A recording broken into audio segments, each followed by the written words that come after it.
हाय students, myself professor Vikas Shukla. आज मैं आपको केमिकल काइनेटिक्स का लेक्चर नंबर 1 पढ़ाने जा रहा हूं। ये चैप्टर की शुरुआत है, लेक्चर नंबर 1 पढ़ाने जा रहा हूं। अगर हम लोग बात करते हैं कि केमिकल काइनेटिक्स किसको कहते हैं, तो नाम से पता चला कि केमिकल का मतलब हो गया केमिकल रिएक्शन और काइनेटिक्स का मतलब हो गया उसके पोटेंशियल से मतलब है, उसके रेट से मतलब है, उसके स्पीड से मतलब है। तो अगर मैं केमिकल काइनेटिक्स चैप्टर को डिफाइन करना चाहूं तो ऐसे डिफाइन कर सकता हूं कि branch of chemistry which is related with the study of rate of different chemical reactions and the factors affecting the rate of chemical reaction. अब कौन से फैक्टर अफेक्ट करते हैं, जैसे nature of reactant, concentration of reactant, size of reactant, presence of catalyst, temperature, light, ये सब factor affect करते हैं। ये सब फैक्टर्स केमिकल रिएक्शन के रेट को अफेक्ट करते हैं, इनके बारे में स्टडी करते हैं। साथ ही साथ कोई भी केमिकल रिएक्शन किस मैकेनिज्म के थ्रू फाइनल प्रोडक्ट का फॉर्मेशन करता है, रिएक्शन के ड्यूरेशन में इंटरमीडिएट प्रोडक्ट क्या बनेगा, उस रिएक्शन की मैकेनिज्म क्या होती है, इन सब के बारे में स्टडी करते हैं। इसी को केमिकल काइनेटिक्स कहते हैं। तो मैं केमिकल काइनेटिक्स की डेफिनेशन लिख रहा हूं। अगर मैं डेफिनेशन लिखता हूं तो ऐसे कह सकता हूं कि branch of chemistry, the branch of chemistry related with the study of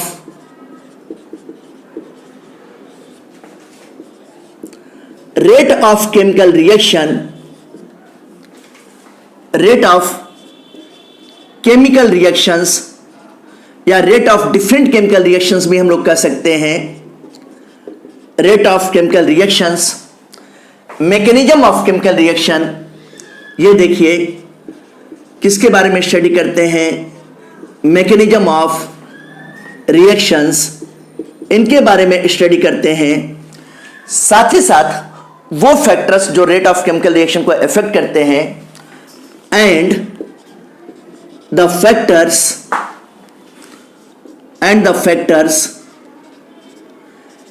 affect rate of chemical reaction, जो किसी केमिकल रिएक्शन के रेट को अफेक्ट करते हैं, इन सब के बारे में हम लोग स्टडी करते हैं। इसी को कहते हैं केमिकल काइनेटिक्स कहते हैं। अब अगर मैं फैक्टर्स की बात करता हूं तो कौन से फैक्टर, जैसे आप देखोगे नेचर ऑफ रिएक्टेंट, किसी रिएक्टेंट का नेचर क्या होगा, कंसंट्रेशन ऑफ रिएक्टेंट, यह भी रिएक्शन के रेट को अफेक्ट करता है, तो कंसंट्रेशन ऑफ रिएक्टेंट हो गया। फिर देखिए size of reactant molecule, reactant molecule का साइज अगर छोटा होगा तो उसका सरफेस एरिया ज्यादा होगा, अगर सरफेस एरिया अधिक होगा तो ऐसी कंडीशन में रेट ऑफ केमिकल रिएक्शन बढ़ जाएगा। तो हम लोग कह सकते हैं साइज ऑफ रिएक्टेंट। इसके अलावा प्रेजेंस ऑफ कैटालिस्ट, कोई कैटालिस्ट है वो भी केमिकल रिएक्शन के रेट को अफेक्ट करता है। इसके अलावा टेम्परेचर हो गया, इसके अलावा लाइट हो गया। ये सब डिफरेंट टाइप के फैक्टर्स हैं जो किसी केमिकल रिएक्शन के रेट को अफेक्ट करते हैं। ये बात आप ध्यान रखिएगा। तो हम लोग कह सकते हैं कि the branch of chemistry related with the study of rate of chemical reactions, mechanism of chemical reactions and the factors which affect the rate of chemical reaction is called as the chemical kinetics. इसी को chemical kinetics कहते हैं। अब बात आई कि अगर हम लोग रिएक्शंस को कैटेगराइज करना चाहते हैं, क्लासिफाई करना चाहते हैं रेट ऑफ केमिकल रिएक्शन के बेस पर, तो रिएक्शंस को हम लोग 3 कैटेगरी में क्लासिफाई कर सकते हैं। पहली कैटेगरी हो गया फास्ट रिएक्शन, या इसी को कह सकते हैं वेरी फास्ट रिएक्शन। तो दूसरी कैटेगरी हो गया स्लो रिएक्शन की, और तीसरी कैटेगरी हो गया मॉडरेट या एवरेज रेट ऑफ रिएक्शन, इसको हम कह सकते हैं। तो आप देखो, अब हम लोग जो तक करने जा रहे हैं रेट ऑफ रिएक्शन के बेस पर रिएक्शंस का क्लासिफिकेशन करने जा रहे हैं। तो ये देखिए मैं हेडिंग लिखता हूं classification of chemical reactions, classification of chemical reactions, ये किसके बेस पर? On the basis of rate of reaction,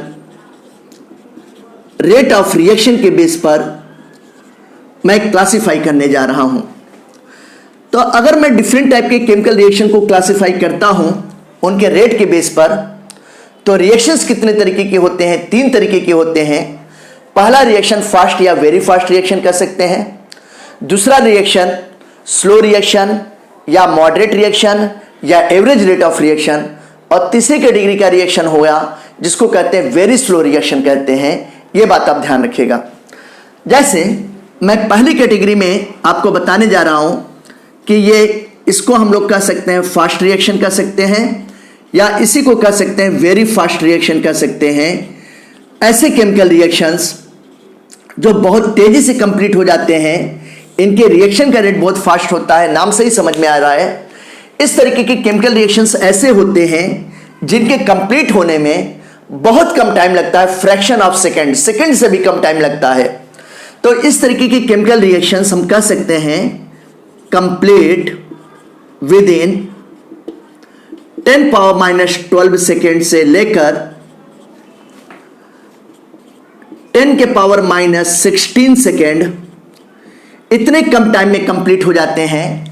ऐसे केमिकल रिएक्शंस को हम लोग फास्ट या वेरी फास्ट रिएक्शन कहते हैं। यह बात आप ध्यान रखिएगा। इसके कंप्लीट होने में 10⁻12 से लेकर 10⁻16 तक का सेकेंड का समय लगेगा, यानी कि फ्रैक्शन ऑफ सेकेंड में हो जाते हैं। अब अगर हम लोग बात करते हैं कि ये कौन से केमिकल रिएक्शंस होते हैं, तो 2 आयनिक कंपाउंड के बीच में रिएक्शन होता है, उसको आयनिक एक्सचेंज रिएक्शन कहते हैं, बहुत फास्ट रिएक्शन होगा। दूसरी बात अगर हम लोग बात करते हैं तो किसी सॉल्ट का स्ट्रॉन्ग एसिड के साथ रिएक्शन, किसी सॉल्ट का स्ट्रॉन्ग बेस के साथ रिएक्शन, स्ट्रॉन्ग एसिड और स्ट्रॉन्ग बेस का आपस में रिएक्शन, ये ऐसे रिएक्शंस हैं जो इस कैटेगरी में रखे जाते हैं। अगर मैं इस तरीके के रिएक्शंस का अगर मैं एग्जांपल दूं तो देखिए, मैं फर्स्ट एग्जांपल देने जा रहा हूं। ये सिल्वर नाइट्रेट है, आयनिक कंपाउंड है। अगर इसका रिएक्शन सोडियम क्लोराइड के साथ हो रहा है तो ऐसी कंडीशन में सिल्वर क्लोराइड बनेगा और प्लस सोडियम नाइट्रेट बनेगा। ये रिएक्शंस बहुत फास्ट रिएक्शन होता है, फ्रैक्शन ऑफ सेकंड में कंप्लीट हो जाता है। रिएक्टेंट कब प्रोडक्ट में कन्वर्ट हो गया ये पता ही नहीं चलता है। फिर अगर मैं एग्जांपल सेकंड की बात करता हूं तो जैसे सपोज कीजिए मैंने कोई सॉल्ट लिया BaCl2, बेरियम क्लोराइड है। अगर इसका H2SO4 के साथ रिएक्शन होता है, H2SO4 क्या है? यह स्ट्रॉन्ग एसिड है, सबको पता है कि स्ट्रॉन्ग एसिड है।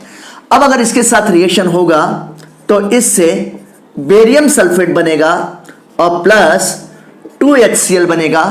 यह रिएक्शन का रेट भी बहुत फास्ट होता है, वेरी फास्ट केमिकल रिएक्शन होता है। इसी तरीके से अगर किसी स्ट्रॉन्ग एसिड का स्ट्रॉन्ग बेस के साथ रिएक्शन करवाते हैं, जैसे सपोज कीजिए कि यह HCl है। यह HCl सब लोग जानते हैं कि स्ट्रॉन्ग एसिड होता है, और अगर इसका किसी स्ट्रॉन्ग बेस के साथ रिएक्शन करवाया जाए, स्ट्रॉन्ग बेस क्या हो गया? NaOH, ये कहलाता है स्ट्रॉन्ग बेस। तो इसके साथ न्यूट्रलाइजेशन रिएक्शन होगा, इससे सोडियम क्लोराइड साल्ट बनेगा प्लस वाटर बनेगा। तो ये वाले केमिकल रिएक्शंस ऐसे होते हैं जिनके रिएक्शन का रेट बहुत फास्ट होता है, फ्रैक्शन ऑफ सेकंड में कंप्लीट हो जाता है। अब मैं आपको बताना चाहूंगा कि जनरली इस तरीके के केमिकल रिएक्शंस हमारे सिलेबस में नहीं होते हैं, या लैब में हम लोग इस तरीके के केमिकल रिएक्शन के बारे में स्टडी नहीं करते हैं। क्यों स्टडी नहीं करते हैं? क्योंकि इस तरीके के केमिकल रिएक्शन का स्पीड, उसका रेट इतना फास्ट होता है कि रिएक्टेंट से प्रोडक्ट कितनी जल्दी बन जाता है और बीच में क्या इंटरमीडिएट स्टेप होते हैं, रिएक्शन की मैकेनिज्म क्या होती है, ये कुछ पता ही नहीं चलता है। इसलिए इस तरीके के केमिकल रिएक्शंस हमारे सिलेबस में नहीं है, या लैब में हम लोग इस तरीके के केमिकल रिएक्शंस के बारे में स्टडी नहीं करते हैं, ठीक है ना। क्योंकि इतने कम टाइम में हम लोग रिएक्शन की मैकेनिज्म देख लें, इंटरमीडिएट प्रोडक्ट को आइडेंटिफाई कर लें, यह संभव ही नहीं है बेटा, ये पॉसिबल ही नहीं है। फिर मैं आपको बताने जा रहा हूं कि दूसरे तरीके का जो रिएक्शन है उस रिएक्शन को कहते हैं वेरी स्लो रिएक्शन कहते हैं। अब आइए मैं आपको दूसरी कैटेगरी रिएक्शन के बताने जा रहा हूं, और ये रिएक्शन कहलाएगा वेरी स्लो रिएक्शन, यानी कि ऐसे रिएक्शंस जिनकी स्पीड नाम से ही पता चल रहा है कि बहुत स्लो होती है। इस तरीके के रिएक्शंस ऐसे होते हैं जिनके कंप्लीट होने में कई दिनों का समय लग सकता है, महीनों का समय लग सकता है, और कभी कभी तो ऐसा होता है कि कई साल का समय भी लग जाता है। ऐसे रिएक्शंस को वेरी स्लो रिएक्शन कहते हैं। ये बात आप देखिएगा। तो मैं दूसरा रिएक्शन आपको बताने जा रहा हूं जिसको मैं कह रहा हूं वेरी स्लो रिएक्शन। ये देखिए, ये ऐसे रिएक्शंस हैं जिनके कंप्लीट होने में कई दिनों का समय लग सकता है, कई महीनों का, और कभी कभी तो कई साल का समय लग सकता है। तो मैं लिख रहा हूं कि कंप्लीट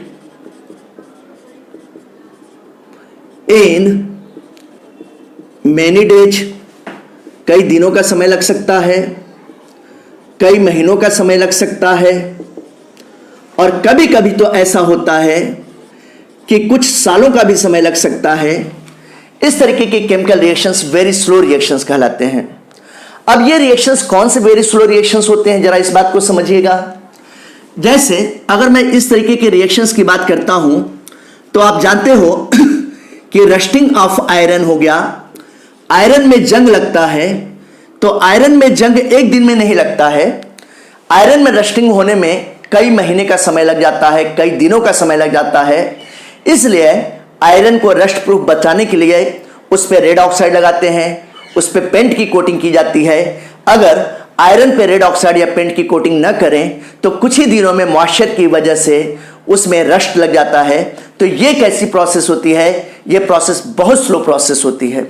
फिर इसी तरीके से अगर मैं दूसरा एग्जांपल की बात करता हूं तो अगर आप देखो डायमंड बहुत ही प्रीशियस, बहुत ही कीमती चीज है, सब लोग जानते हैं। और ये डायमंड ग्रेफाइट में कन्वर्ट होता है, लेकिन डायमंड को ग्रेफाइट में कन्वर्ट होने में कई सालों का समय लग जाता है। डायमंड का एक बहुत थोड़ा सा फ्रैक्शन कई सालों के बाद, बहुत सालों के बाद ग्रेफाइट में कन्वर्ट होता है। डायमंड की कॉस्ट बहुत ज्यादा होती है, ग्रेफाइट की कॉस्ट इसके कंपेयर में नेग्लिजिबल होती है, न के बराबर होती है। लेकिन टीवी में क्या एडवर्टाइजमेंट देखते हैं कि डायमंड इज फॉरएवर, मतलब डायमंड हमेशा के लिए होता है। यह सही बात नहीं है। डायमंड अनस्टेबल होता है। कई सालों के बाद डायमंड का बहुत थोड़ा सा फ्रैक्शन ग्रेफाइट में कन्वर्ट हो जाता है। और यह भी किसका एग्जांपल हुआ? वेरी स्लो रिएक्शन का एग्जांपल हुआ। फिर मैं आपको तीसरा एग्जांपल बताने जा रहा हूं। जैसे 2H2 है, यह O2 के साथ रिएक्ट करके 2H2O का फॉर्मेशन करता है। अगर यहां पे इस रिएक्शन में कोई कैटालिस्ट नहीं है, कोई इलेक्ट्रोकेमिकल प्रोसेस नहीं हो रही है, तो ऐसे कंडीशन में हाइड्रोजन और ऑक्सीजन के बीच में रिएक्शन का रेट बहुत स्लो होता है। बेटा क्यों बहुत स्लो होता है? क्योंकि हाइड्रोजन का ड्यूप्लेट पूरा है, दोनों ऑक्सीजन का ऑक्टेट पूरा है। ऐसी कंडीशंस में ये एक दूसरे के साथ जो था रिएक्शन जो था बहुत स्लो करेंगे और वाटर के बनने में कई दिनों का समय लग जाता है। ये वेरी स्लो रिएक्शन की कैटेगरी में कहलाता है। इसी तरीके से मैं फोर्थ एग्जांपल दे रहा हूं। जैसे N2 प्लस 3H2 है, ये दोनों आपस में रिएक्ट करके अमोनिया बनाते हैं, ऐसा हम लोग बोलते हैं। लेकिन अगर यहां पे कैटालिस्ट एब्सेंट है, प्रेशर एब्सेंट है बेटा, तो नाइट्रोजन और हाइड्रोजन के बीच में जो रिएक्शन होता है उसका रेट बहुत स्लो होता है। ऐसा क्यों होता है? क्योंकि नाइट्रोजन के बीच में ट्रिपल बॉन्ड है, दोनों का ऑक्टेट पूरा है, दोनों स्टेबल है ऑलरेडी। हाइड्रोजन के बीच में सिंगल कोवेलेंट बॉन्ड है, दोनों का डुप्लेट पूरा है। ऐसी कंडीशन में ये आपस में रिएक्शन बहुत स्लो करते हैं और अमोनिया के बनने में कई दिन या महीने का समय लग जाता है। तो ये कुछ ऐसे रिएक्शंस के मैंने एग्जांपल दिए जिनका रेट बहुत स्लो था और जिनके कंप्लीट होने में कई दिनों का समय लग सकता है, महीनों का समय लग सकता है, कई सालों का भी समय लग सकता है। ये बातें आप ध्यान दीजिएगा, भूलिएगा मत। फिर इसी तरीके से बेटा मैं आपको थर्ड रिएक्शन के बारे में बताने जा रहा हूं। और ये थर्ड रिएक्शन क्या है? इसको हम लोग कहेंगे स्लो रिएक्शन भी कह सकते हैं, मॉडरेट रिएक्शन भी कह सकते हैं, एवरेज रेट ऑफ रिएक्शन भी कह सकते हैं। इस तरीके से तो जरा हम देखें थर्ड वाली कैटेगरी के रिएक्शंस के बारे में। देखिएगा मैं थर्ड रिएक्शन को लिख रहा हूं और ये रिएक्शन कहलाएगा average rate of reaction. Average rate of reaction, इसी को हम लोग कह सकते हैं मॉडरेट रिएक्शन कह सकते हैं। और अगर इसको वेरी स्लो बोला है तो इसको हम लोग स्लो रिएक्शंस भी कह सकते हैं। ये बातें आप ध्यान रखिएगा। अगर हम लोग इस तरीके के रिएक्शंस के बारे में बात करें कि ये कौन से ऐसे रिएक्शंस होते हैं और ये कितने समय में कंप्लीट होते हैं, तो इस तरीके के रिएक्शन के कंप्लीट होने में कुछ मिनट से, ये देखिए फ्यू मिनट से लेकर कुछ मिनट से लेकर कुछ घंटे तक का समय लग सकता है, फ्यू आवर्स का टाइम लग सकता है। इस तरीके के रिएक्शन के कंप्लीट होने में कुछ मिनट से लेकर कुछ घंटे तक का टाइम लग सकता है। ऐसे रिएक्शन को कहते हैं एवरेज रेट ऑफ रिएक्शन या मॉडरेट रिएक्शन कहा जाता है, या ऐसे रिएक्शंस को स्लो रिएक्शन के नाम से जाना जाता है। अब अगर हम लोग बात करें कि ये किस तरीके के रिएक्शंस हैं, तो आप देखोगे जैसे एसीटेट का हाइड्रोलिसिस हम लोग करते हैं, शुगर मॉलिक्यूल का हाइड्रोलिसिस करते हैं, हाइड्रोजन परऑक्साइड का डिकम्पोजिशन करते हैं, अमोनियम नाइट्राइट होता है उसका डिकम्पोजिशन करते हैं। ये सब ऐसे प्रोसेस हैं जिनका रेट एवरेज होता है, न तो बहुत फास्ट होता है न ही बहुत स्लो होता है। ऐसे केमिकल रिएक्शंस के कंप्लीट होने में कुछ मिनट से लेकर कुछ घंटे तक का समय लगता है। और याद रखिएगा कि हमारे सिलेबस में एवरेज रेट ऑफ रिएक्शंस ही हैं। क्यों? क्योंकि इस तरीके के केमिकल रिएक्शन को हम लोग पूरा होते हुए देख सकते हैं। ये रिएक्शंस में इंटरमीडिएट प्रोडक्ट क्या बनेगा, बाई प्रोडक्ट क्या बनेगा, रिएक्शन की मैकेनिज्म क्या होगी, इन सब के बारे में हम लोग स्टडी कर सकते हैं। इसलिए इसी तरीके की रिएक्शंस हमारे सिलेबस में है। और वेरी स्लो रिएक्शन भी हमारे सिलेबस में नहीं है, क्योंकि इसका रेट बहुत स्लो है। कौन इतने दिनों तक, महीनों तक, सालों तक बैठा रहेगा देखने के लिए, है ना? ये बात आप ध्यान रखिएगा। तो अब ये देखिए, अगर मैं इस तरीके के रिएक्शंस का एग्जांपल आपको बताता हूं, तो ये CH3 COO C2H5 है। इसको हम लोग एथिल एथेनोएट कहेंगे। यह एस्टर कंपाउंड है, सबको मालूम है एथिल एथेनोएट है। अगर इसका हम हाइड्रोलिसिस करते हैं तो इसके हाइड्रोलिसिस करने पर क्या बनेगा, एसिटिक एसिड बन जाएगा और प्लस एथिल अल्कोहल या इथेनॉल इसको कह सकते हैं, ये बनेगा। ये रिएक्शन का रेट किस तरीके से होता है बेटा? ये रिएक्शन का रेट एवरेज होता है और ये एसिडिक मीडियम में होता है। H+ मैंने लगाया, यानी कि किसी एसिड के प्रेजेंस में डाइल्यूट HCl ले सकते हैं, डाइल्यूट H2SO4 ले सकते हैं, इनके प्रेजेंस में होता है। फिर अगर मैं आपको दूसरा एग्जांपल दूं तो देखिए, ये सुक्रोज है, C12H22O11 डाइसैकेराइड सुक्रोज है।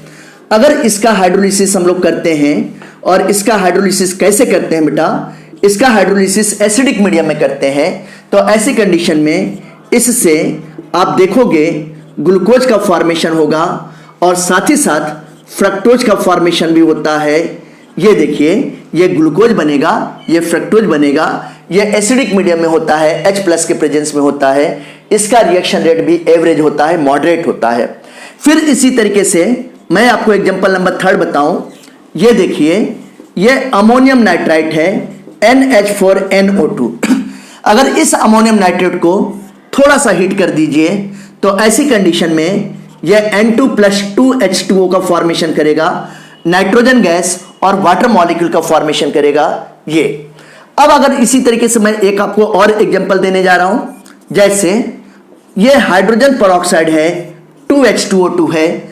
अगर इसका थर्मल डिकम्पोजिशन करते हैं हम लोग तो ये 2H2O+O2 में कन्वर्ट होता है। तो ये 4 मैंने एग्जांपल दिए, ये चारों ऐसे रिएक्शंस के एग्जांपल हैं जिनका रेट एवरेज होता है। ये बात आप ध्यान रखिएगा।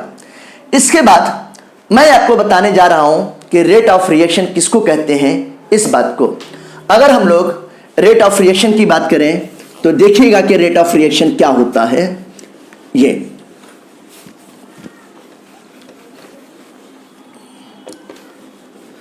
रेट ऑफ रिएक्शन किसको कहते हैं? अगर हम लोग किसी भी रिएक्शन को लेते हैं, रिएक्शन किसको कहते हैं? जहां पर रिएक्टेंट से किसी प्रोडक्ट का फॉर्मेशन होता है उसी को रिएक्शन कहते हैं। तो जैसे जैसे कोई केमिकल रिएक्शन होगा उस केमिकल रिएक्शन के होने पर एक बात हमको दिखाई देगी कि रिएक्टेंट और प्रोडक्ट का कंसंट्रेशन चेंज होता जाएगा। कैसे चेंज होगा? रिएक्टेंट का कंसंट्रेशन टाइम स्पेंड होने के साथ कम होता जाएगा और प्रोडक्ट का कंसंट्रेशन टाइम स्पेंड होने के साथ बढ़ता जाएगा। अल्टीमेटली आप क्या देखोगे कि रिएक्शन के एंड में रिएक्टेंट पूरा का पूरा खत्म हो जाएगा, है ना, और प्रोडक्ट पूरे के पूरा जो है बन जाएगा, यानी कि रिएक्टेंट 0% बनेगा और प्रोडक्ट 100% हो जाएगा। जरा आप समझिए मैं क्या बताना चाहता हूं। मान लीजिए कि कोई केमिकल रिएक्शन है, यहां पे ये R रिएक्टेंट है और ये किस में कन्वर्ट हो रहा है? प्रोडक्ट में कन्वर्ट हो रहा है। यहां पे इनिशियल टाइम ये t = 0 है। इस केमिकल रिएक्शन में रिएक्टेंट से प्रोडक्ट में कन्वर्ट होने में मान लेते हैं कि 10 मिनट का टाइम लगता है। ये हमने मान लिया कि 10 मिनट का टाइम लगा। तो जब ये 0 टाइम था तो ये कितना हो गया? 100% हो गया और ये कितना हो गया? 0%। अब यहां पे मान लीजिए सपोज कीजिए कि यहां पे 2 मिनट स्पेंड हुआ, ये मैं मिनट में ले रहा हूं, तो ऐसी कंडीशन में ये कितना हो गया? ये 80% हो गया, तो ये कितना बनेगा? 20% बनेगा। इसी तरीके से t = 4 हो गया बेटा, तो ऐसी कंडीशन में ये 60% बचा, तो ये कितना बचेगा? ये 40% बन जाएगा। ऐसे करते करते करते करते जो था अल्टीमेटली जब टाइम जो था कितना हो गया? 10 मिनट हो गया, तो ये कितना हो जाएगा? ये कम होते होते ये 0% हो जाएगा और ये फिर बढ़ते बढ़ते कितना हो जाएगा? ये 100% हो जाएगा। ऐसे रिएक्शन को हम लोग कहते हैं केमिकल रिएक्शन कहते हैं। यानी कि इस केमिकल रिएक्शन में आपने क्या ऑब्जर्व किया? जैसे जैसे टाइम स्पेंड होता जा रहा है वैसे वैसे रिएक्टेंट का कंसंट्रेशन कम होता जा रहा है और प्रोडक्ट का कंसंट्रेशन बढ़ता जा रहा है। रिएक्टेंट का कंसंट्रेशन कम होता जा रहा है। 100, 80, 60, 40, 20 0 हो जाएगा। ये 0, 20, 40, 60, 80, 100 हो जा रहा है। ये बातें आपको समझ में आ रही है। तो अगर हम लोग बोलते हैं कि रेट ऑफ रिएक्शन किसको कहते हैं, तो रेट ऑफ रिएक्शन क्या हुआ? It is the change in concentration of reactant and product पर यूनिट टाइम। किसी गिवन टाइम में रिएक्टेंट और प्रोडक्ट के कंसंट्रेशन में जो भी चेंज होता है उसी को हम लोग क्या कहते हैं? उसी को बोलते हैं रेट ऑफ रिएक्शन बोलते हैं। ये बात आप ध्यान रखिएगा। इस खिड़की को खोल दीजिए। अब ये देखिए, अगर मैं बात करता हूं रेट ऑफ रिएक्शन की, बात करता हूं कि रेट ऑफ रिएक्शन क्या है। इस रेट ऑफ रिएक्शन को मैं सिंबल R से रिप्रेजेंट करूंगा। मैं सिंबल R से रिप्रेजेंट करूंगा। अगर हम लोग यहां पे बात करते हैं रेट ऑफ रिएक्शन की, तो ये रेट ऑफ रिएक्शन क्या हुआ? Rate of reaction R = change in concentration of reactant and product पर यूनिट टाइम। तो ये हम लोग कह सकते हैं change in concentration of reactant और प्रोडक्ट पर यूनिट टाइम। यानी कि पर यूनिट टाइम का मतलब जो था टाइम टेकन, उस टाइम में जितना भी चेंज इन कंसंट्रेशन या प्रोडक्ट होगा, रिएक्टेंट या प्रोडक्ट के कंसंट्रेशन में जो भी चेंज होगा उसी को कहा जाता है रेट ऑफ रिएक्शन कहते हैं। जैसे अगर मैं रेट ऑफ रिएक्शन की बात करता हूं तो आप देखोगे कि रिएक्टेंट का कंसंट्रेशन कम होता जा रहा है, प्रोडक्ट का कंसंट्रेशन बढ़ता जा रहा है। तो मैं इसी को ऐसे कह सकता हूं R = ये माइनस ये डेल हो गया कंसंट्रेशन ऑफ रिएक्टेंट, और इसके चेंज होने में जितना टाइम लगेगा उसको मैं डेल्टा T से रिप्रेजेंट कर रहा हूं।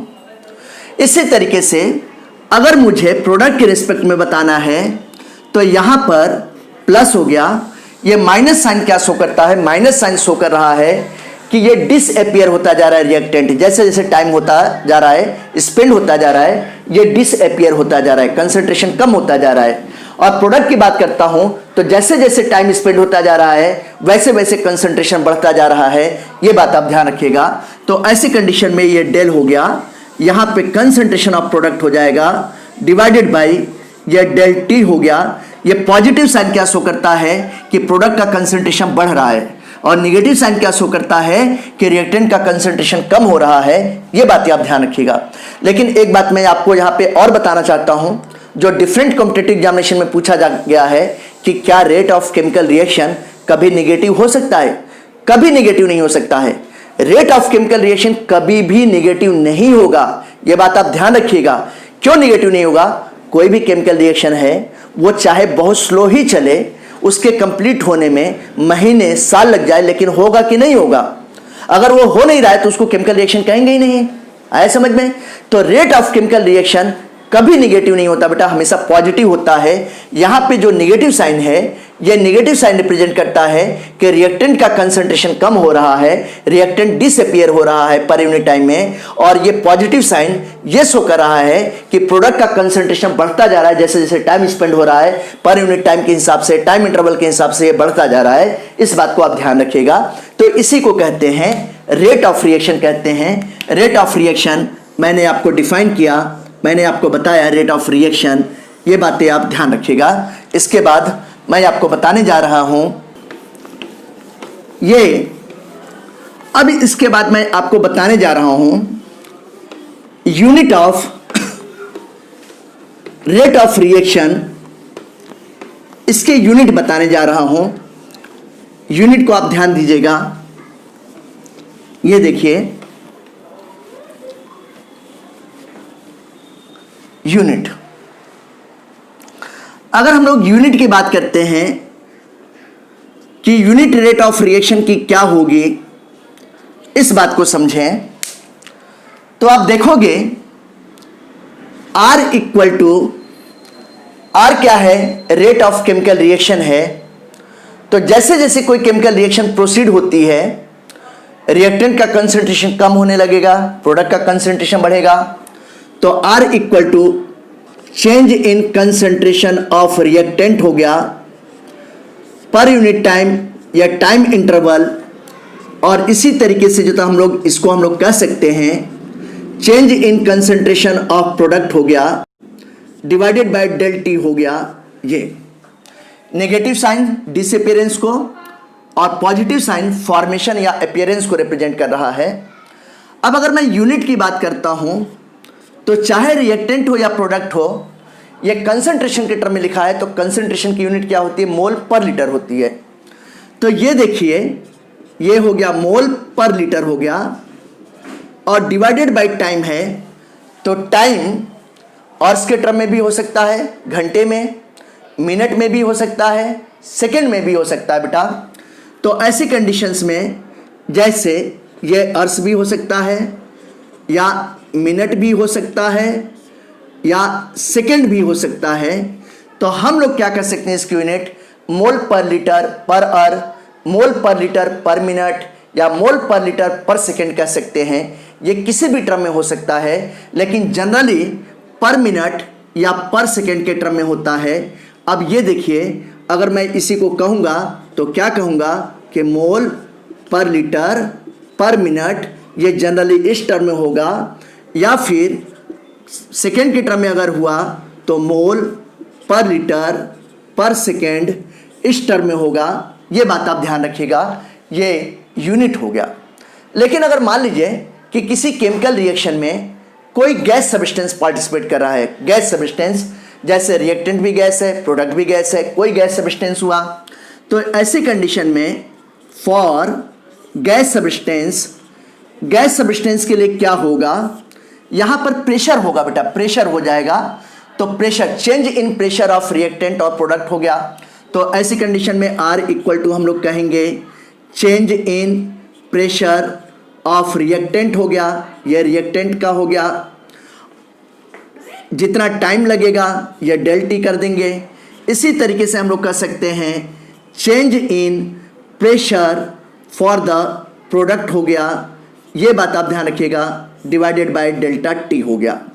इसमें क्या होगा कि अगर गैस सब्सटेंस है तो गैस सब्सटेंस अगर रिएक्टेंट है तो उसका कंसंट्रेशन कम होता, उसका प्रेशर कम होता जाएगा, और प्रोडक्ट का प्रेशर जो होता है, क्योंकि उसका अमाउंट बढ़ेगा तो प्रेशर बढ़ता जाएगा। अब इसका अगर हम लोग यूनिट के टर्म में लिखें तो यूनिट के टर्म में देखेंगे हम लोग क्या कह सकते हैं, अगर ये एटमॉस्फेयर के टर्म में है प्रेशर तो एटमॉस्फेयर पर मिनट, एटमॉस्फेयर पर सेकेंड कह सकते हैं। अगर बार के टर्म में है तो बार पर मिनट या बार पर सेकेंड कह सकते हैं। तो ये देखिए इसकी यूनिट एटमॉस्फेयर पर मिनट जनरली इसी टर्म में होता है या हम लोग कह सकते हैं एटमॉस्फेयर पर सेकेंड, ऐसे भी कह सकते हैं। एक ही बात है, ये चीज ध्यान रखिएगा, टाइम ऑर्स भी हो सकता है, मिनट के टर्म में भी हो सकता है, सेकंड के टर्म में भी हो सकता है। अगर आप एमसीक्यू क्वेश्चन कर रहे हो तो आपको देखना होगा कि ऑप्शन किसके टर्म में दिया गया है, अर्स के टर्म में दिया गया है, मिनट के टर्म में दिया गया है, सेकंड के टर्म में दिया गया है, किसके टर्म में दिया गया है। ठीक है ना, ये बात आप ध्यान रखिएगा। इसी तरीके से अगर एक मैं आपको रिलेशन और बताने जा रहा हूं, और ये रिलेशन क्या है, जरा इस बात को हम लोग समझेंगे कि ये रिलेशन क्या है। इस रिलेशन का यूज आगे के न्यूमेरिकल्स में होगा। इस पे न्यूमेरिकल्स पूछे जाते हैं केमिकल काइनेटिक्स चैप्टर में। जैसे हम लोग जानते हैं ideal gas equation. Ideal gas equation क्या है? आइडियल गैस इक्वेशन, और ये रिलेशन तभी होगा जब किसी केमिकल रिएक्शन में गैस सब्सटेंस प्रेजेंट है। तो आइडियल गैस इक्वेशन हम लोग जानते हैं कि PV इक्वल टू nRT होता है। इसी को मैं ऐसे भी कर सकता हूं कि P इक्वल टू N/V, ये हो गया, इंटू R इंटू T हो गया बेटा। अब ये number of moles divided by volume, ये क्या कहलाता है? ये कंसंट्रेशन कहलाता है। तो इसी को या मोलैरिटी कह सकते हैं। तो P इक्वल टू, इसको मैं M into R into T कह रहा हूं। तो ये मोलैरिटी M इक्वल टू क्या हो गया? P by R into T हो गया। ये P क्या है? प्रेशर है एटमॉस्फेयर के टर्म में लेने का। R क्या है? यूनिवर्सल गैस कांस्टेंट है। T क्या है? एब्सोल्यूट टेम्परेचर है। एब्सोल्यूट टेम्परेचर का मतलब टेम्परेचर इन केल्विन स्केल। तो ये एक रिलेशन आया। इस रिलेशन पे भी फॉर्मूले पूछे जाते हैं, क्वेश्चंस पूछे जाते हैं, सॉरी। ये M क्या है? ये M को कहते हैं मोलैरिटी कहते हैं। ये बात आप ध्यान रखिएगा। यहां पर ये P क्या है? ये P कहलाएगा प्रेशर ऑफ गैस या प्रेशर एक्सर्टेड बाय गैस, और इसको एटमॉस्फेयर के टर्म में लिखिएगा।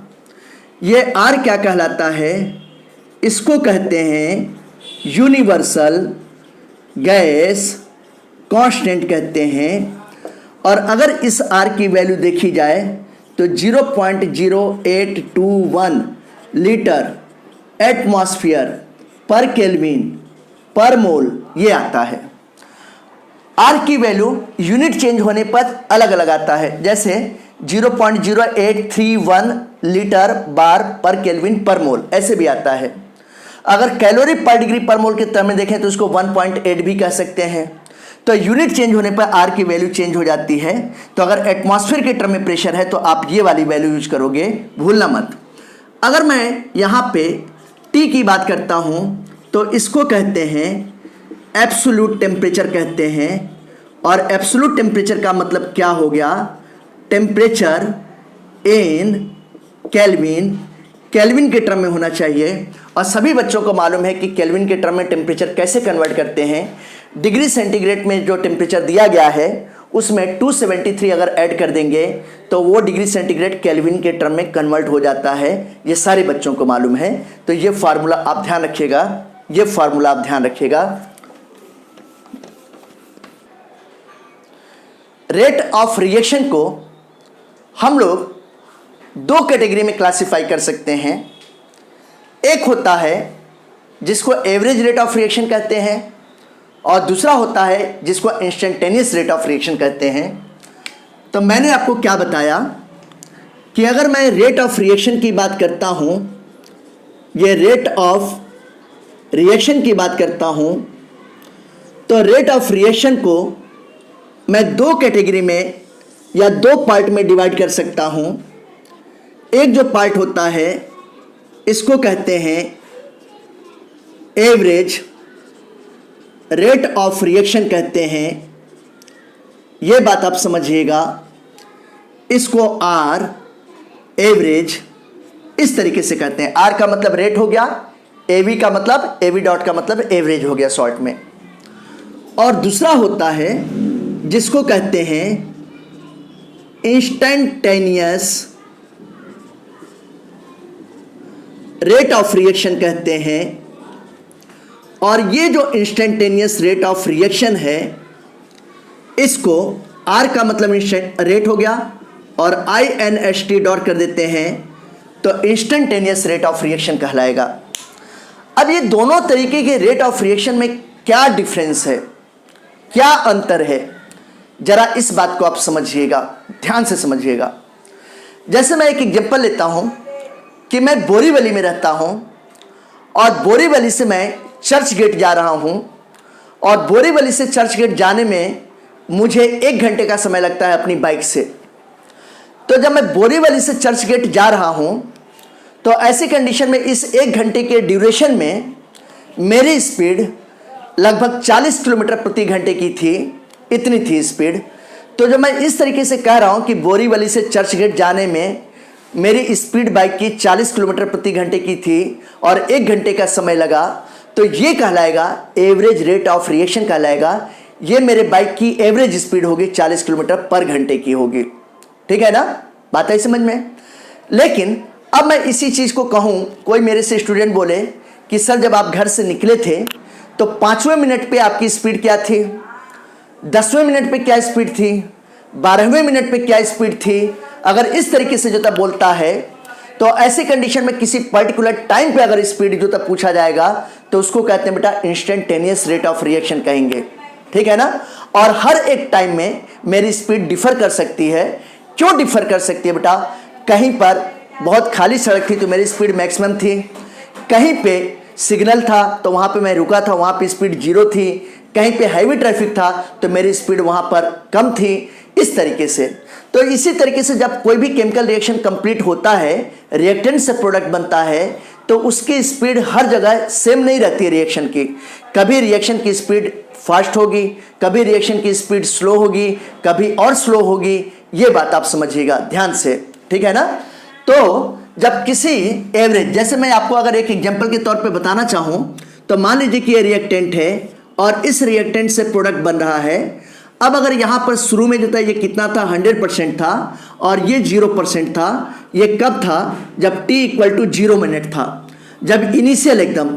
अब जब t = 2 मिनट हो गया तो ऐसी कंडीशन में ये 80% हो गया, ये कितना हो गया, 20% हो गया।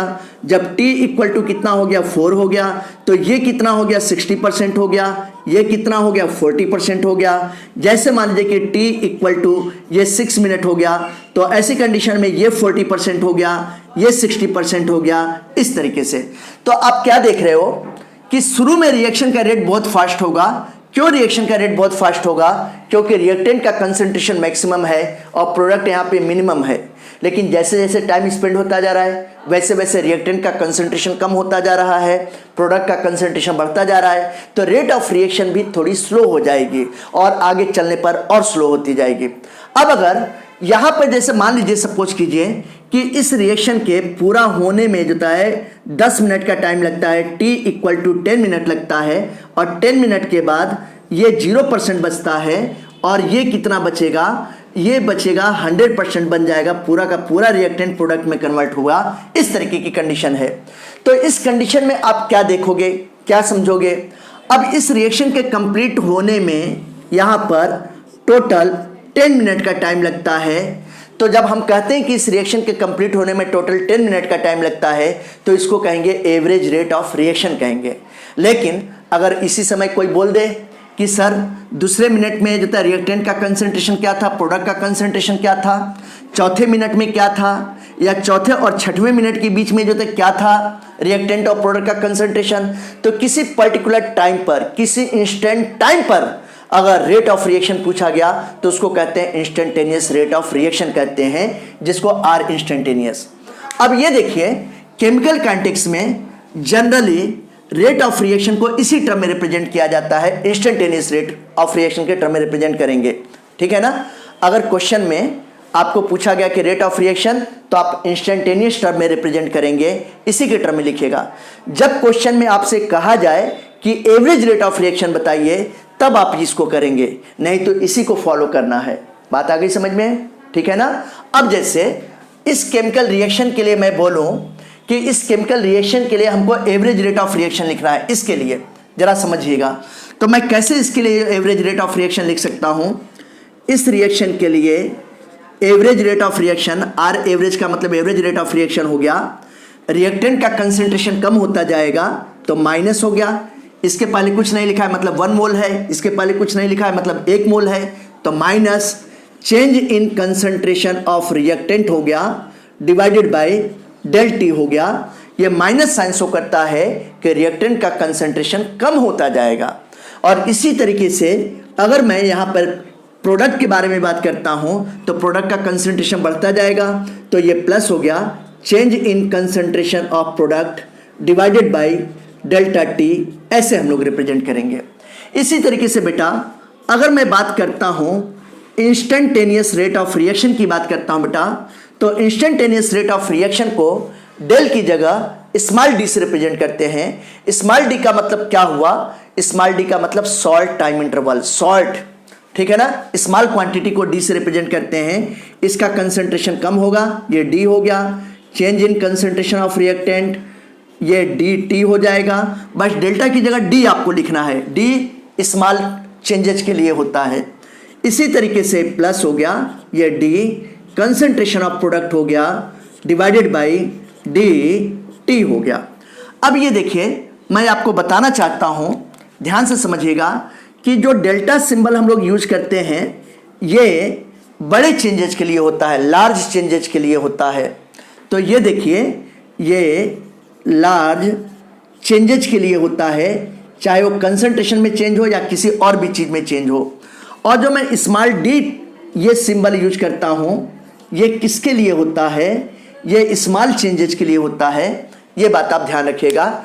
इस तरीके से एवरेज रेट ऑफ रिएक्शन आपको समझ में आ गया होगा, इंस्टेंटेनियस रेट ऑफ रिएक्शन समझ में आ गया होगा।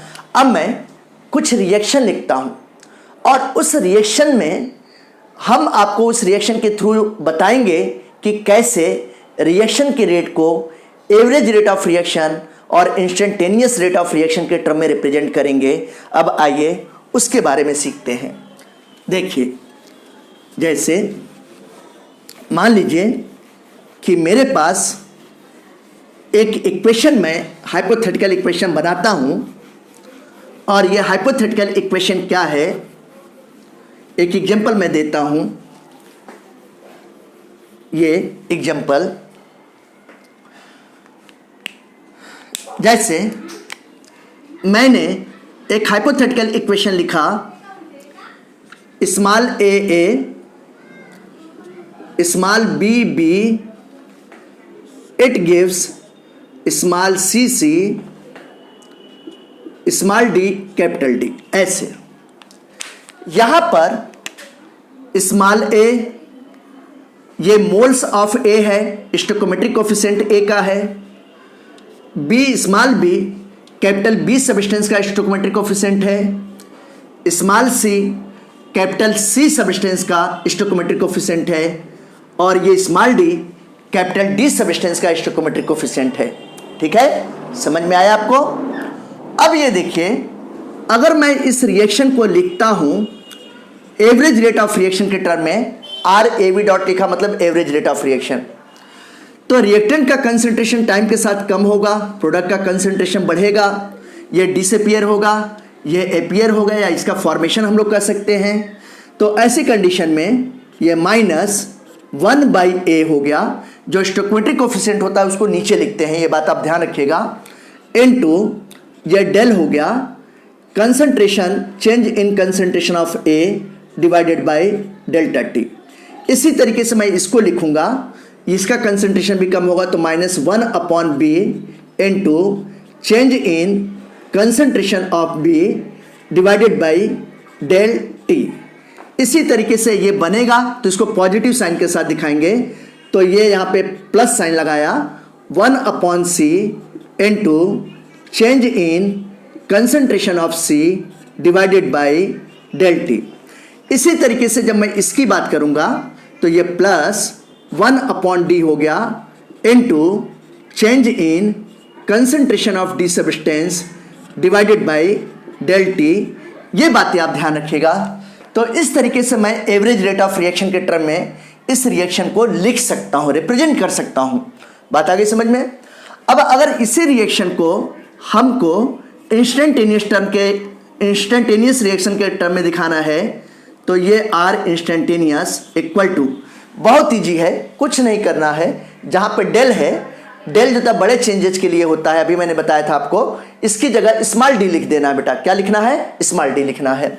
तो ये देखिए -1/a इनटू डी, यानी कि small changes in concentration of A divided by small time interval, ऐसे हम लोग पढ़ेंगे, equal to -1/b into small change in concentration of B divided by small change in time interval.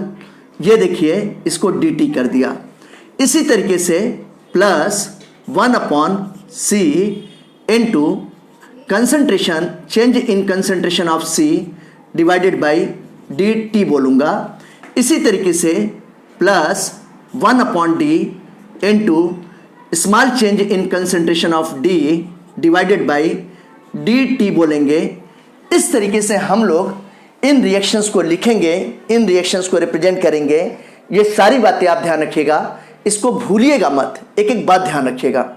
अब मैं आपको average rate of reaction और instantaneous rate of reaction लिखने के लिए कुछ क्वेश्चन दे रहा हूं और उस क्वेश्चन को मैं सिखाऊंगा कि कैसे सॉल्व करते हैं, ठीक है। तो अब आइए मैं क्वेश्चन लिख रहा हूं। क्वेश्चन, स्टूडेंट्स मैंने आपके सामने एक क्वेश्चन लिखा है। ये क्वेश्चन है express the following reactions in term of instantaneous rate of reaction. इसके टर्म में लिखना है। किसके टर्म में लिखना है? इंस्टेंटेनियस रेट ऑफ रिएक्शन के टर्म में लिखना है। अगर क्वेश्चन में इंस्टेंटेनियस वर्ड नहीं लिखा होता, केवल लिखा होता कि रेट ऑफ रिएक्शन के टर्म में इसको एक्सप्रेस कीजिए, तब भी हम लोग इंस्टेंटेनियस रेट ही लेते, क्योंकि केमिकल काइनेटिक्स चैप्टर में जितने भी क्वेश्चंस हैं, जितने भी कॉन्सेप्ट हैं, सब इंस्टेंटेनियस रेट ऑफ रिएक्शन के टर्म में ही हैं। ये बात आप ध्यान रखिएगा। क्वेश्चन में अगर नाम लेके पूछा गया एवरेज रेट ऑफ रिएक्शन, तब तो एवरेज रेट के टर्म में लिखेंगे। अब अगर इस क्वेश्चन को हमको सॉल्व करना हुआ तो कैसे हम लोग सॉल्व करेंगे, ये देखिए। जैसे पहला वाला रिएक्शन है 2N2O5 गिव्स 4NO2 + O2। ये रिएक्टेंट है, ये प्रोडक्ट है। टाइम स्पेंड होने के साथ साथ इसका कंसंट्रेशन कम होगा, इसका कंसंट्रेशन बढ़ेगा, यानी कि डिसअपियर होगा और ये अपीयर होगा। तो अगर मैं फर्स्ट वाले क्वेश्चन को करता हूँ तो ये R इंस्टेंटेनियस इक्वल टू, ये 2 है मोल्स, स्टोइकियोमेट्री 2 है, तो ये नीचे चलेगा -½ माइनस साइन का मतलब कंसंट्रेशन कम हो रहा है, into change in concentration, small change in concentration या instantaneous change in concentration of N2O5 divided by small change in time, यानी कि dt हो गया। इसी तरीके से आप देखो प्रोडक्ट का कंसंट्रेशन बढ़ेगा, तो मैं इसको लिखूंगा +1/4 into small change in concentration of NO2 हो गया डिवाइडेड बाय dt हो गया। इसी तरीके से ऑक्सीजन के कंसंट्रेशन की बात करूंगा तो यहाँ पे इसके 1 मोल है, तो 1 मोल को एक्सप्रेस नहीं किया जाता है, तो ये plus small change in concentration of oxygen divided by small time interval या इंस्टेंटेनियस टाइम इंटरवल, ऐसे भी कह सकते हैं। ये मैंने आपको पहला क्वेश्चन बताया कि किस तरीके से हम लोग एक्सप्रेस करेंगे इंस्टेंटेनियस टर्म में। अब मैं आपको सेकेंड क्वेश्चन बताने जा रहा हूँ। बिल्कुल इसी तरीके से ये रिएक्टेंट है, इनका कंसंट्रेशन टाइम स्पेंड होने के साथ कम होता जाएगा। ये प्रोडक्ट है, इनका कंसंट्रेशन टाइम स्पेंड होने के साथ बढ़ता जाएगा। ये अपीयर होंगे प्रोडक्ट और रिएक्टेंट डिसअपियर होंगे। तो अगर इसको इंस्टेंटेनियस रेट ऑफ रिएक्शन के टर्म में लिखेंगे तो ये 1/5 हो गया, ये 1/5 इनटू, ये माइनस साइन लगाएंगे। माइनस साइन क्यों लगाएंगे? माइनस साइन ये रिप्रेजेंट करता है कि डिसअपियर हो रहा है, तो -1/5 हो गया instantaneous change in concentration of bromide ion divided by dt हो गया इक्वल टू, यहाँ पे आप देखोगे ये 1 मोल है, तो 1 मोल लिखने की जरूरत नहीं होती है, तो change in concentration of BrO3 minus bromate ion divided by small time interval, ये हो गया equal to -1/6 into small change in concentration of H plus divided by dt हो गया। इसी तरीके से ब्रोमीन है तो ये देखिए ये +1/3 हो गया और यहाँ पर small change in concentration of Br2 divided by dt या इंस्टेंटेनियस टाइम कहेंगे। अब ये वाटर को एक्सप्रेस करने की कोई ज़रूरत नहीं है, क्यों? जो प्योर वाटर होता है, प्योर वाटर का कंसंट्रेशन ऑलमोस्ट कांस्टेंट रहता है या इसके कंसंट्रेशन में बहुत बहुत बहुत कम चेंज होता है। जैसे प्योर वाटर का कंसंट्रेशन कितना होता है, 55.55 मोलर होता है या 55.55 मोल पर लीटर होता है। तो जो प्योर वाटर है उसके कंसंट्रेशन में चेंज नहीं होता है या नेग्लिजिबल चेंज होता है, इसलिए इसको एक्सप्रेस करने की ज़रूरत नहीं है। अगर आप लिख भी देते हो कि 1/3 into DH2O divided by dt तो भी कोई फ़र्क नहीं पड़ेगा, ये बात आप ध्यान रखिएगा। तो ये इस तरीके से मैंने आपको इसको लिखने के टर्म में बताया। अब ये देखिए यहाँ पे एक बात और ध्यान रखिएगा कि जैसे इंस्टेंटेनियस रेट ऑफ रिएक्शन है, किसी क्वेश्चन में आपसे पूछा जाता है रेट ऑफ रिएक्शन या इंस्टेंटेनियस रेट ऑफ रिएक्शन, तो ये देखिए ये इसके इक्वल है, ये इसके इक्वल भी है, ये इसके इक्वल भी है और सभी आपस में इक्वल है। ये इसके इक्वल है, ये इसके इक्वल है, ये इसके इक्वल है ना, और ये इसके इक्वल है। यानी कि किसी क्वेश्चन में, न्यूमेरिकल क्वेश्चन में इसका कंसंट्रेशन मोल पर लीटर पर सेकेंड के टर्म में दिया हो तो रेट ऑफ रिएक्शन निकाल सकते हैं बेटा। अगर इसका कंसंट्रेशन दिया है बेटा तो इसका NO2 का कंसंट्रेशन मोल पर लीटर पर सेकेंड के टर्म में निकाल सकते हैं। इसका कंसंट्रेशन दिया है तो ऑक्सीजन का कंसंट्रेशन निकाल सकते हैं। या अगर मान लीजिए कि NO2 का कंसंट्रेशन मोल पर लीटर पर टाइम के ये इसमें दिया गया है तो रेट ऑफ रिएक्शन निकल सकता है। अगर ये दिया है मोल पर लीटर पर सेकेंड के टर्म में तो हम लोग इसका निकाल सकते हैं, 2O5 का निकाल सकते हैं। इसी तरीके से O2 का भी निकाल सकते हैं क्योंकि सभी एक दूसरे के इक्वल है। फिर से समझिए, rate of reaction equal to this, rate of reaction equal to this, rate of reaction equal to this, या ये सभी आपस में इक्वल हैं। तो अगर इनमें से कोई भी वैल्यू दी गई है किसी क्वेश्चन में तो हम लोग निकाल सकते हैं। अब मैं नेक्स्ट लेक्चर में इससे रिलेटेड रेट ऑफ रिएक्शन कैसे फाइंड आउट करते हैं इसके न्यूमेरिकल्स मैं बताने जाऊंगा। आप मेरे नेक्स्ट वीडियो लेक्चर का इंतजार कीजिए, वेट कीजिए, पढ़ाई ऑन रखिए। अगर आज का वीडियो लेक्चर आपको समझ में आया है तो आप मेरे YouTube चैनल ऑर्बिटल वर्ल्ड को सब्सक्राइब कीजिए, लाइक कीजिए, मैक्सिमम शेयर कीजिए और लोगों को मोटिवेट कीजिए कि वो मेरे चैनल को सब्सक्राइब करें और ज़्यादा से ज़्यादा सीख सकें। ठीक है, आप अपनी पढ़ाई ऑन रखिए। Thank you.